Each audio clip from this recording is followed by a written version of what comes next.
Coach, tu as l'impression que ton équipe s'en va nulle part, le taux d'absentéisme à tes pratiques augmente à vue d'œil, ou pire encore, tu as l'impression que tes joueurs s'en royalement. Si c'est le cas, je t'assure que tu n'es pas le seul coach dans cette situation-là et cette vidéo est pour toi. En fait, dans ma carrière de coach au hockey mineur, c'est arrivé beaucoup plus souvent que pas du tout. Je l'ai même baptisé cette période-là, le blues de février. Plusieurs d'entre nous sont dans cette situation-là, où est-ce que l'excitation de la saison s'essouffle et où maintenir le moral de l'équipe devient un véritable défi. Le blues de février, c'est beaucoup plus qu'une baisse de régime en milieu de saison ou encore être sur une séquence de défaites. De nombreux joueurs et entraîneurs ressentent le froid intense de l'hiver, combiné à la fatigue accumulée au cours des mois. La motivation commence à faiblir à mesure que la routine devient monotone. Ces éléments peuvent tous entraîner une baisse de performance, ce qui rend essentiel pour les coachs de reconnaître ce phénomène. Comprendre son impact non seulement sur les joueurs, mais aussi sur nous les coachs, c'est la clé pour traverser efficacement cette période délicate. Dans cette capsule, je te présente 3 stratégies que j'ai utilisées personnellement pour garder mes joueurs engagés durant le dernier droit de la saison. C'est pas une recette miracle, mais je suis persuadé que ces stratégies peuvent t'aider à minimiser l'impact du blues de février. Et si tu restes jusqu'à la fin, je te donne un dernier conseil pour t'aider, toi, à passer au travers de cette période. Juste avant de commencer, j'aimerais faire un petit shout-out à nos 2 premiers membres de la chaîne YouTube, soit Martin Labonté et Coach Den. Merci de votre support, j'apprécie grandement. Lisez les publications de la communauté cette semaine, j'aurai un petit quelque chose pour vous. On commence. Fixe des objectifs à court terme et célèbre les petites victoires. Je l'ai déjà dit, puis je vais le répéter, les objectifs, c'est la clé d'une saison réussie. Et si à ce stage-ci de la saison, tu n'as pas encore d'objectif, arrête tout ce que tu fais puis fixe-toi-en au moins un pour les prochaines semaines. Oublie les objectifs à long terme comme gagner les séries, puisqu'ils peuvent sembler intimidants pour vos joueurs, surtout si vous êtes sur une séquence de défaites. Fixe plutôt des objectifs à court terme puisque ça va permettre à tes joueurs d'atteindre de petites victoires, ce qui va conséquemment nourrir leur motivation. Définis des objectifs spécifiques pour chacune de tes pratiques et chacun de tes matchs, comme sortir la rondelle proprement de notre zone 10 fois au cours du match ou encore diriger 5 tirs de l'enclave. Je te donne un exemple concret. Lors d'une de mes saisons au M13, on a fixé un objectif de limiter les tirs qui provenaient de l'enclave parce qu'on en concédait beaucoup trop. Ça a pris quelques matchs avant de l'atteindre, mais une fois qu'on a réussi, on a célébré avec un jeu en zone restreinte avec un petit brin de compétition. J'ai laissé le groupe décider quel jeu on était pour jouer, mais surtout quel était le privilège à l'équipe gagnante. Non seulement les joueurs ont eu un plaisir fou à jouer le jeu, ça a brisé la routine et ça a redonné de l'énergie au groupe, ce qu'on avait cruellement besoin.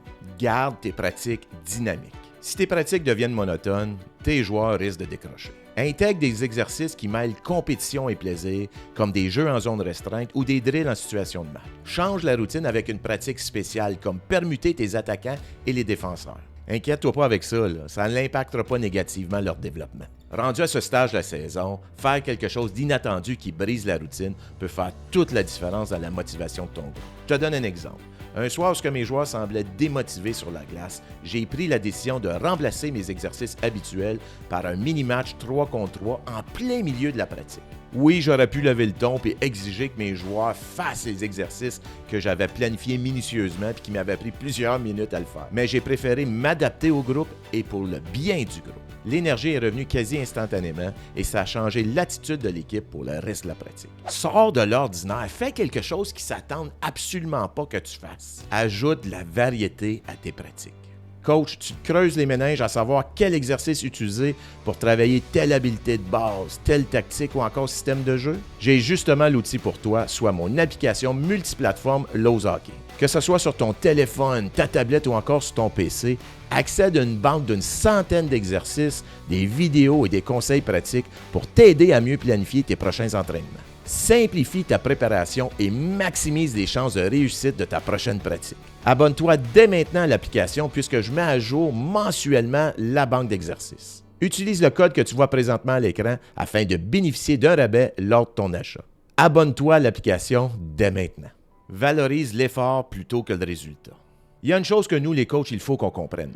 Les joueurs n'ont pas le contrôle sur le résultat final d'un match, mais ils ont certainement le contrôle sur leur niveau d'effort. En valorisant leur engagement et leur progrès individuel, tu crées un environnement positif où ce que tous les joueurs se sentent importants. Oui, c'est correct de faire de la correction sur le banc suite à une erreur sur la glace, mais tombe pas dans le piège de corriger toutes les erreurs que les joueurs font, surtout dès le moment qu'ils arrivent sur le banc. Choisis tes moments. À ce stade de la saison, assure-toi plutôt de souligner les efforts après un match. Comme « J'ai adoré votre intensité lors des batailles 1 contre 1 » ou encore sois plus personnel en disant « Mathis, le fait que tu n'as pas riposté quand tu as reçu le double échec, ça nous a permis d'avoir un avantage numérique crucial dans le match et ça a fait toute la différence. » Reconnaissez les petites choses comme bloquer un tir, bien se positionner ou encore offrir du support à un coéquipier. Je me rappelle d'une situation où j'ai remis le casque du joueur du match à un joueur qui avait un rôle plus effacé. Je lui ai remis pour son dévouement à bloquer des tirs. Pas des farces, là. Pour moi, durant une saison, il changeait de jambière au moins 2-3 fois,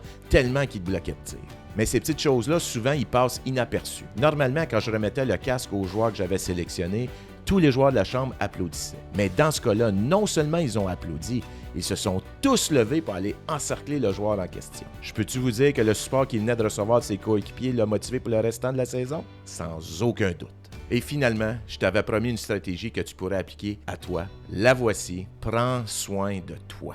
En fin de saison, nous aussi, les coachs, on ressent la fatigue mentale et physique. Entre les pratiques, les matchs, la gestion des parents et la pression des séries, le blues de février est bien réel. Si tu es épuisé, tes joueurs vont le ressentir. Ton énergie et ton attitude sont contagieuses dans un vestiaire.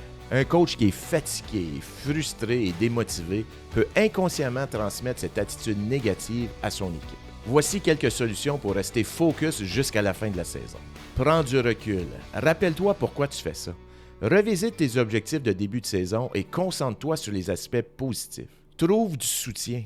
Discute avec tes adjoints, d'autres coachs ou même un mentor. Partager nos défis peut alléger notre charge mentale. Fais une pause mentale. Accorde-toi une soirée où tu ne penses pas au hockey. Fais une activité que tu aimes en dehors du coaching. Simplifie tes pratiques. T'es épuisé? Peut-être que tes joueurs aussi le sont. Une pratique qui est plus légère et fluide peut faire du bien à tout le monde. Je te donne un exemple personnel. Lors d'une de mes périodes du blues de février, j'avais l'impression que mes joueurs n'étaient plus réceptifs et que tout stagnait. Je ne savais plus du tout quoi faire. Après une bonne soirée de repos, j'ai décidé que plutôt que de forcer les choses, j'étais pour organiser une pratique qui était hors norme. J'ai décidé de faire un mini-tournoi où est-ce que les coachs participaient également. J'avais mis de la musique et il y avait une consigne pour nous les coachs, il était interdit de faire du correctif. Résultat, c'est là que j'ai réalisé que j'avais plus 20 ans, mais ça m'a donné un boost d'énergie dont j'avais besoin. Et en prime, sans le savoir, je venais de faire une activité de team building très importante à ce stage de la saison. Ton énergie, ton attitude et ton engagement influencent directement tes joueurs. Fixe des objectifs clairs, garde tes pratiques dynamiques et valorise leurs efforts plutôt que les résultats. Mais plus important encore, prends du temps pour toi. Ces conseils vont t'aider à garder tes jeunes engagés et terminer la saison sur une note positive. En tant que coach, tu bâtis pas juste des joueurs de hockey, mais aussi un environnement qui leur permet de créer des souvenirs positifs et aussi d'apprendre des leçons de vie. Le blues de février ne fait pas exception. Si tu veux une stratégie gagnante pour t'aider à retrouver le chemin de la victoire, je t'invite à regarder la vidéo suivante. On se revoit dans une prochaine vidéo et sur ce, je te dis bon coaching.